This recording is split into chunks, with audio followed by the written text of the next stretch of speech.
Coming up on this episode of Iowa Life, we'll meet a family dedicated to a sport reminiscent of the Old West. I think that that's why I love it so much, is because it's a family event that we all love and we all can do really well at too.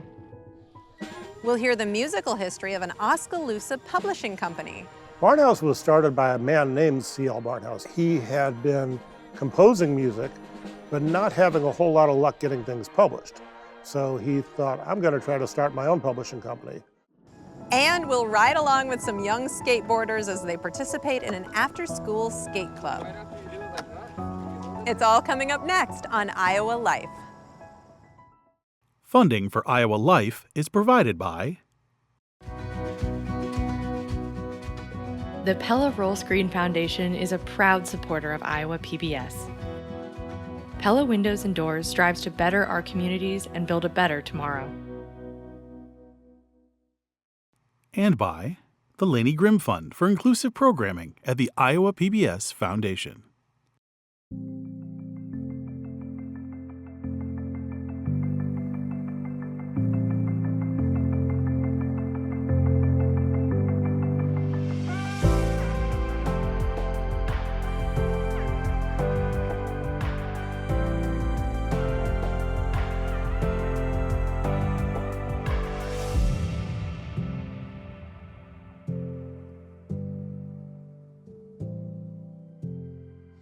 Hi, I'm Charity Nebbe, and this is Iowa Life.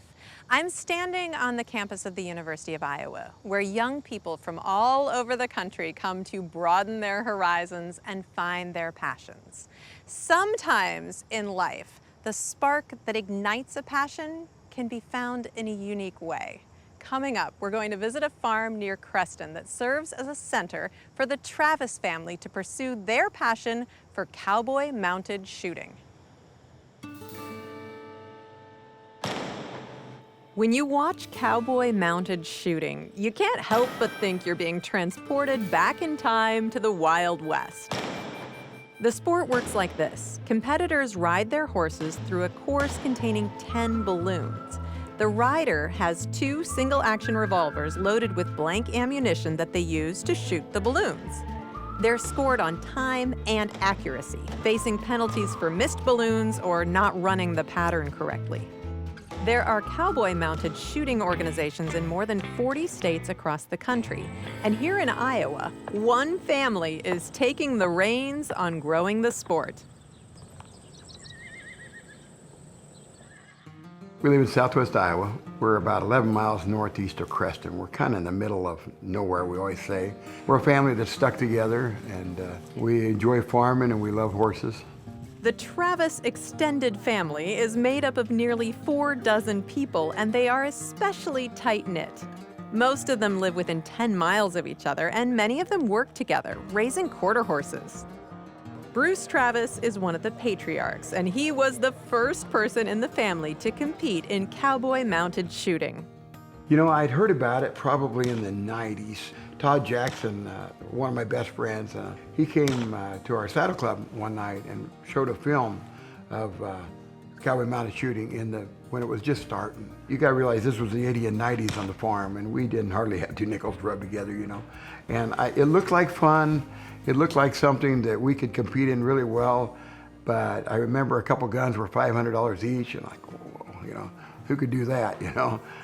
In 2012, another friend, Carl Watson, had been after me to come to a mounted shoot. He was very involved, and it rained one weekend, I couldn't do anything else. I loaded up a horse and went to one of their clinics, and I was hooked immediately.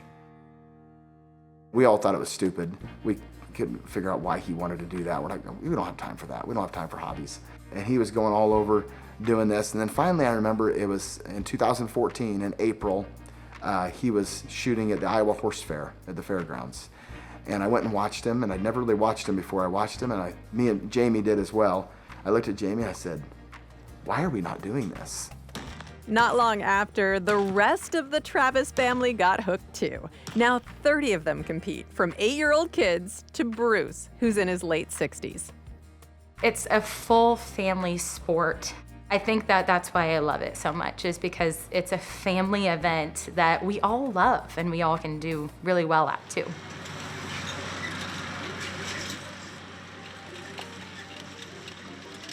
So we are at the Travis Quarter Horses Shoot. This happens once a year at my parents' place.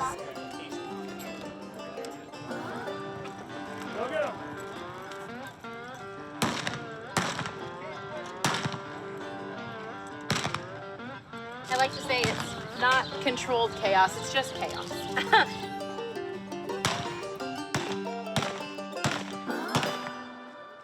My dad says this, and it's the truth. If you have to win to have fun, you shouldn't be doing it. And it's the truth. I mean, in anything, I want to be competitive, and I want to do the best of my ability. And God's given me these horses. I want to showcase them the best that I possibly can. Yes, go! But this weekend, I missed a balloon. I was so frustrated, but I walked out of the arena and smiled, and I thought, I got the whole rest of the weekend to just have fun and try to get better. Jamie stops the clock at 16.414. We'll add 10 seconds and penalties, making that a 26.414 for Jamie Travis. You don't hear much cussing. You don't hear much swearing. There's guys that have bad runs, and you don't see guys over pouting in the corner or screaming or having a fit. Dave, you did the same thing I did, it looked like, but you hit all the balloons. They're there to enjoy the sport and enjoy the company. Half the fun there is seeing all your friends when you pull into a chute. There's as much pressure on you as you want there to be, but at the end of the day, everybody's cheering for you and everyone wants you to do well. It's a sport unlike any other.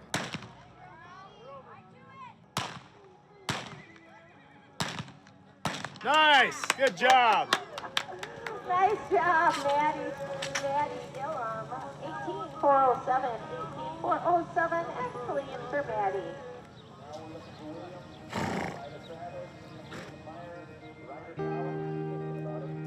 I'll tell you what, this is the guy that I look up to. I have for the last 49 years. Come on, Dad, let's see you get it done. I don't know how many times I've shot, hundreds of times. I'm still really nervous, and the adrenaline's still really exciting. Oh, wait, he's got old Bob running good. The minute you go, it's just a rush. Run down barrel, he's gonna bring Bob on home here. 8, 9, and 10. Nice job. That's an 18.256 and clean. I've played with motorcycles most of my life. I don't think there's anything that can match that rush. I'm an insurance agent in Creston, and we've not had great weather here in Iowa, and so there's a lot going through my mind at work. A lot going through my mind when I get home, but when I am out there, all I'm thinking about is what I'm doing on my horse, and it's freeing. It's a release. There's no feeling like it.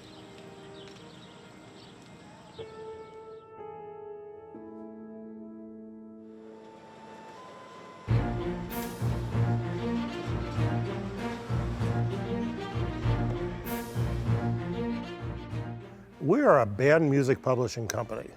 We have been in business for 138 years. We are in our warehouse, which houses, at the moment, over 7,000 different products that we've published over the years, anywhere from the very first semester beginning bands in the 5th or 6th grade, all the way up through college, university, adult, and professional bands. And we ship music to Japan, many European countries, Australia, China, South America, just all over the world. Barnhouse was started by a man named C.L. Barnhouse, Charles Lloyd Barnhouse. He was apparently a very good cornetist.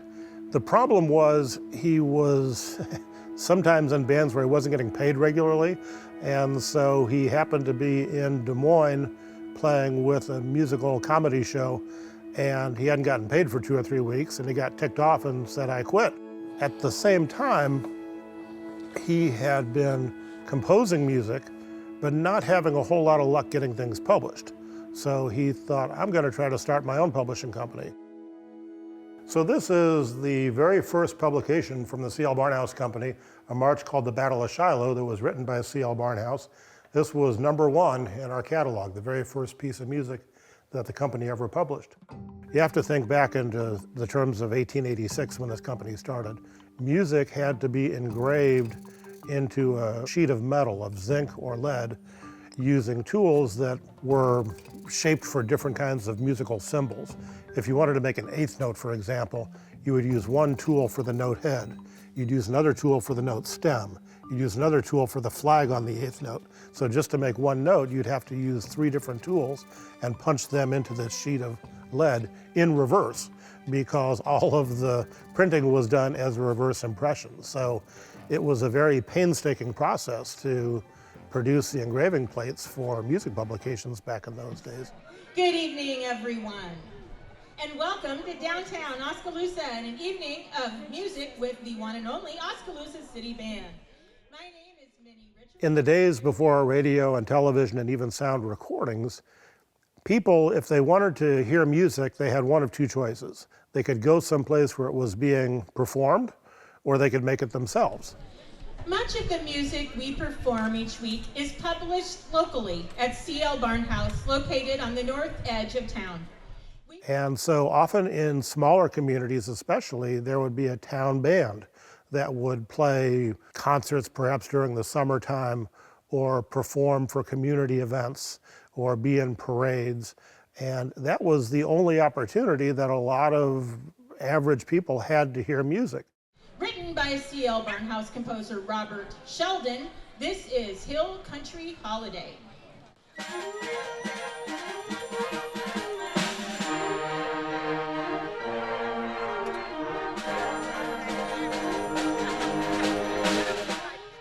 But it was all about entertainment. I mean, people went to band concerts because they wanted to have a good time.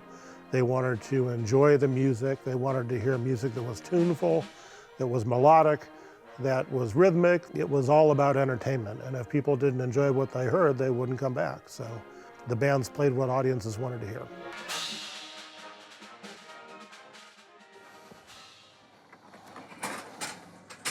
So when the company started, he started off publishing just his own music, and then later other composers came to him and we began publishing the music of others. We've always been associated with circus music, and circus performances of 100 years ago were accompanied by live music. And many of the musicians who led the circus bands and who wrote music published with us. The most famous of those composers, Carl King, was a circus musician for 9 years. His career there culminated with the leadership of the Barnum and Bailey Circus Band. And he composed over 200 pieces of music that we published. This is a picture of the 1913 Barnum and Bailey Circus Band. And this fellow right back here is Carl King playing the baritone. And this is the band that Carl King wrote Barnum and Bailey's Favorite for earlier that year. That's the most famous march that we ever published. It's probably the most famous circus march ever written, and when you hear it, you immediately think of circus. I have a very strange history with this company. Band sort of became my thing in high school. I wasn't involved in sports, I wasn't involved in other activities. Band was kind of my home. And so as I became interested in the music, I started looking for recordings of band music. And then I decided I was going to start collecting this kind of music. So I started purchasing band music from different places, and one of those was Barnhouse. And I got really excited about the circus music aspect of it and Carl King. And I finally wrote to the people at Barnhouse and I asked, is there any kind of a list of his music? And the response was, well, we have this archive of music, but it's kind of disorganized. And I don't know what compelled me to do this, but I said, what if I came up there and went through your archive and got it organized for you? And Bob Barnhouse Sr., who was a grandson of the founder, said, okay, that'd be fine. Bob Sr. gave me a key to the building. I was here for a week, and he said, just come and go as you please, lock up when you leave. So here's a 17-year-old kid going through the music archive. And then over the years, I started my teaching career, and I started doing some other things in music and stayed in touch with the folks here. And in the late 90s, they asked me to start writing arrangements for them to publish. And so a couple of years later, I was in the middle of a job transition in St. Louis, and he said, did you ever think about moving to Iowa? And so I said, I'd love to talk about that. So I was 15 when I first came to the Barnhouse Company, and I'm 62 now, so it's been a lifetime thing. I feel honored to be a part of this. Getting to actually have a job that I love so much, I'm just a lucky guy. Throughout the growing season, Iowans can reliably depend on a variety of flowers to emerge, almost like clockwork. By early May, tulips are in full bloom. In July, native prairies are awash in color. And every year, around the time of the Iowa State Fair, a field of hardy amaryllis flowers in Des Moines takes center stage. The Walnut Creek Bike Trail in Des Moines is a popular avenue for cyclists and pedestrians year-round. And for a few weeks every August, trail users are treated to a dazzling display of hardy amaryllis flowers. The 1-acre plot of land belongs to the Shoemaker family. William Shoemaker started planting the bulbs in the mid-1980s, before the bike trail even existed. Year after year, he added more to the mix, multiplying the field into hundreds of thousands of blooms. William died in 2021 at the age of 93, but his legacy continues to live on through his son, Bill Jr., who maintains the fields for passersby to enjoy. New bulbs are sowed in the fall, and the foliage is mowed down in June. For a few months, the field looks like a typical grassy lawn until the flowers come up in August. The blooms first appear sparsely in shaded areas, but within a week, the otherwise green field is carpeted in pink. The flower's scientific name is Lycoris squamigera, but they have many nicknames: ghost lilies, resurrection lilies, naked ladies, or surprise lilies, to name a few. The nicknames are fitting because they seem to rise out of nowhere, like magic, reaching full height in as little as 2 or 3 days. As part of the amaryllis family, the flower structure is much like its siblings. Each stalk is about 2 feet tall with 5 to 7 pale pink trumpet-shaped blooms at the top of the stem. The stamens extend far past the petals, attracting a variety of pollinators. The flowers give an extra boost of color and fragrance at the end of the summer, when many other flowers have long since faded. Thanks to the Shoemaker's decades of dedication in growing and maintaining the fields, the patch of hardy amaryllis flowers is a delight that anyone can enjoy.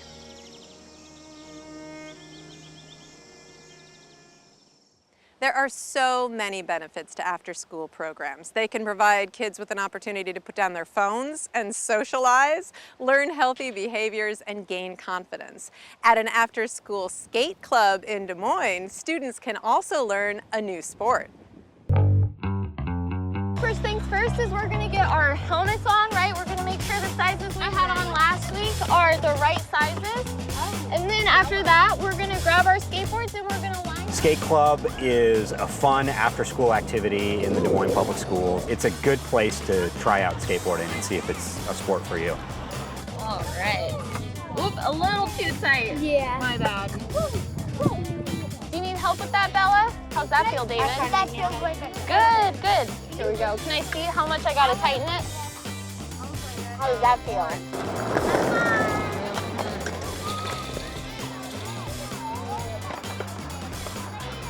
Really good. Remember how hard it was for you when we started? Bella? Nice. Wait, I'm gonna try the army walk. There you go. It helps when those feet, too, are all the way on the nose and tail. Yeah. Perfect. Looks like you guys might be ready for concrete. But it's whatever you guys are comfortable with. We bring 20 skateboards and helmets to get kids on a skateboard. A lot of them have never been on a board before, so it's pretty exciting. The first couple weeks, we really work on pushing and balancing and how to stop, how to turn. For a lot of these kids, the after-school clubs are going to be the first experience they have with skateboarding. We're introducing the sport to kids that may not have had exposure to it in the past, because it's not typically part of gym class. There's not leagues, there's not clubs to sign up for. It's in a place that they're familiar with, it's with their friends, it's safe. We've got qualified instructors. I want everyone to tell me where I put my front foot on the skateboard. Yeah. Exactly. I'll switch it to get in pushing mode and then riding mode, right? Yeah. All right. I was a female skater and that we were gonna have some little girls who might be a little nervous around older boy instructors. So that's kind of where I came in, to show them that skateboarding's not just for the boys, you can do it too. One last question, all right? What do we yell when our board goes flying? Board! Exactly. All right, are we ready to free skate? Yeah! All right, let me know if anyone wants to hold hands, okay? All right, go right ahead. Nice, David. Watch out for one another. Can I see it again? Do it one more time. Wow, you really got it that time. Pretty quickly, they learned that they've got a need for speed, and so we start going faster and then learning some tricks, like some toe flips. That's the one we like to start out with. The kids really like that one. Really makes them feel good when they see the board flip.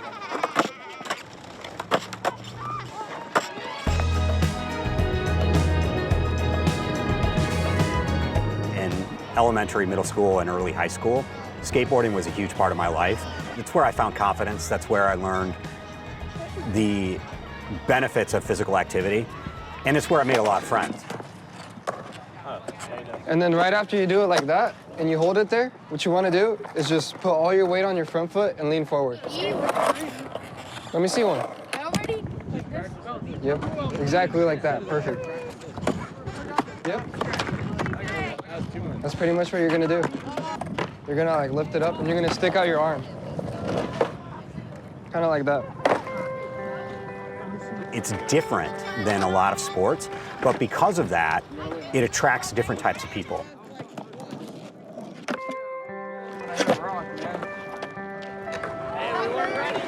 And so we want to be there to support those kids that often don't find a place in normal team sport activities.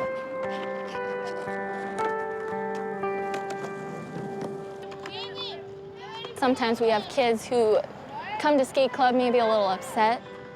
They'll tell me, I'm a bad kid.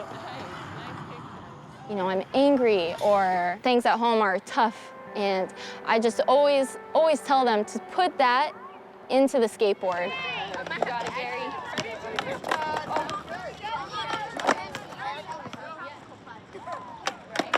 That was it. That was a full rotation, dude. Part of the reason why I and others started Skate DSM is because we wanted to give that experience to other kids in the community and show how much skateboarding can impact, your life in a positive way.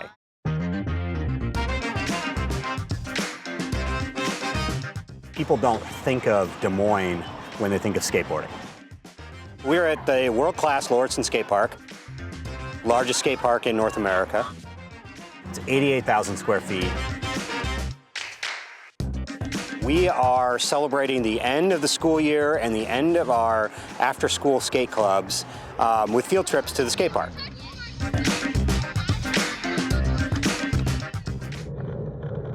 We're always talking about ways to get our kids off of screens and outside, enjoying the fresh air and getting exercise. Skateboarding provides that.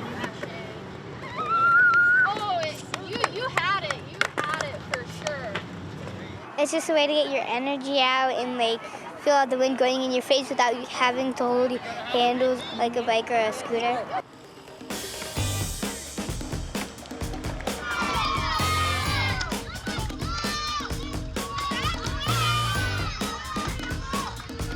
I got on a board and I just fell in love with it. It's not about becoming a top skateboarder. It's about progressing and learning and getting better than when you started. If you just learn how to ride, that's perfectly fine. If you walk out of the skate club and still don't know how to ride a skateboard, but you had a great time, we also count that as a big success. Maybe this will become the thing that they're passionate about. Every kid, particularly at this age, is kind of finding their passion. We have gone from one school to 16, from one program to 31. So we've had tremendous growth just over the last year. We want to expand these opportunities to kids beyond Des Moines. That's where the future lies with After School Skate Club. That feeling of being able to get something that's super tough, they get to carry that throughout the rest of their day, throughout the rest of their week, and hopefully the rest of their life. So skateboarding can make you feel pretty capable of some incredible things.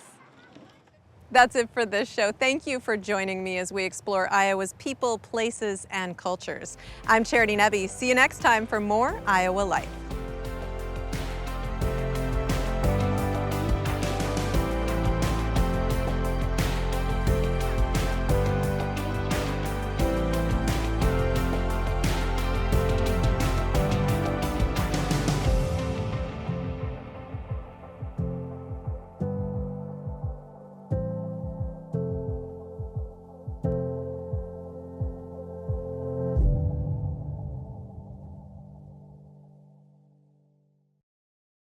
Funding for Iowa Life is provided by The Pella Roll Screen Foundation is a proud supporter of Iowa PBS. Pella Windows and Doors strives to better our communities and build a better tomorrow. and by the Laney Grimm Fund for Inclusive Programming at the Iowa PBS Foundation.